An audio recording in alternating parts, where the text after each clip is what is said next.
À partir du moment où vous apercevez qu'il y a une opération que vous ne comprenez pas, que vous ne connaissez pas, il est important de réagir rapidement puisque le Code monétaire et financier prévoit que toute opération contestée dans les 13 mois doit obligatoirement être remboursée par la banque. La banque ne peut refuser le remboursement que si elle peut prouver que l'opération bancaire a fait l'objet d'une authentification forte, c'est-à-dire qu'il faut pouvoir prouver que l'opération bancaire a été validée par une information personnelle que vous êtes seul à connaître. Ce sont les codes que vous prévoyez au moment où vous souscrivez votre contrat de compte bancaire avec la banque. Il faut aussi que l'opération soit validée par un appareil qui vous appartient, par les smartphones ou par un ordinateur, ceci dit, si vous n'avez pas de smartphone.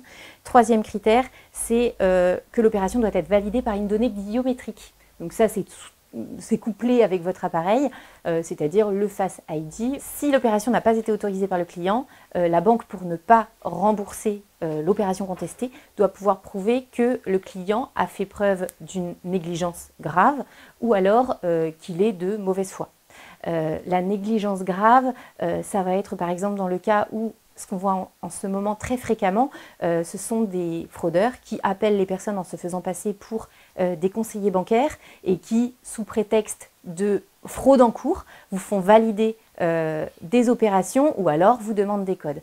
Malheureusement, si vous donnez tous vos codes à une personne que vous avez au téléphone sans vérifier que c'est bien une personne de la banque, la négligence grave peut être prouvée.